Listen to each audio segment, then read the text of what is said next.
సభకు నమస్కారం. సభలో ఉన్న పెద్దల గురించి ఇందాక పేరున సుమన్ గారు స్వాగతం చెప్పారు. మళ్ళీ నేను ప్రత్యేకంగా చెప్పాల్సిన అవసరం లేదు. సో బీఆర్ఎస్ విద్యార్థి విభాగం, అదేవిధంగా యువజన నాయకులు, ఆసిఫాబాద్ మంచిర్యాల జిల్లాల నుంచి వచ్చిన తెలంగాణ బిడ్డలందరికీ పేరున స్వాగతం. నీళ్ళ గురించి ముందుగా బనకచెర్ల సబ్జెక్టులో పోయే ముందు నీళ్ళ గురించి కొన్ని విషయాలు నిజాలు మనం తెలుసుకోవాలి. మన దగ్గర ఎంత డబ్బున్నా కూడా ఫ్యాక్టరీ పెట్టి నీళ్ళను మనం తయారు చేయగలుగుతామా? చెప్పండి, ఇంటరాక్ట్ అవుతాను నేను మీతో. నీళ్ళను తయారు చేయగలుగుతామా? డబ్బులు ఎన్నున్నా కూడా చేయలేం కదా. నీళ్ళు అనేటివి పెరిగాయి తగ్గాయి. జాగ్రత్త వినండి. భూమి మీద మనిషి లేని రోజు ఎన్ని నీళ్లు ఉన్నాయో ఇప్పుడు కూడా అన్నీ నీళ్లు ఉన్నాయి. జనాభాను పెంచగలుగుతాం కానీ నీళ్ళను పెంచలేం. ఇంకొక 1000 సంవత్సరాల తర్వాత ఇప్పుడున్న దానికంటే 10 రెట్లు జనాభా పెరగవచ్చు, కానీ నీటి బొట్టు ఒక్కటి కూడా పెరగదు. వర్షం అనేది ఎంత పడుతుందో అంతే పడుతుంది.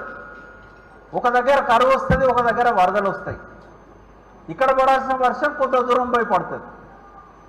అంతేగాని సంవత్సరంలో పడే వర్షపాతం తగ్గదు.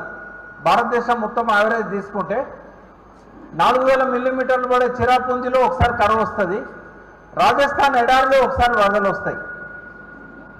కానీ వర్షంలో తేడా ఉండదు. ఎందుకంటే సూర్యుడు భూమి మీద ఉండే నీళ్లను ఆవిరి రూపంలో పైకి తీసుకెళ్ళి మళ్ళీ మనకు వర్షం రూపంలో ఇస్తాడు. దానిలో తేడా ఉండదు. మరి ఏం చేయాలి? నీళ్ళను పొదుపుగా వాడుకోవాలి. ఎన్ని నీళ్ళు ఉన్నాయి భూమి మీద? భూమి ఎంత ఉన్నది, నీళ్ళు ఎన్ని ఉన్నాయి? ఎవరని చెప్తారా? 30% నీళ్ళున్నాయి, 70% భూమి ఉన్నది. ఆ నీళ్ళల్లా ఉప్పు నీళ్ళు ఎన్ని ఉన్నాయి, మంచినీళ్ళు ఎన్ని ఉన్నాయి?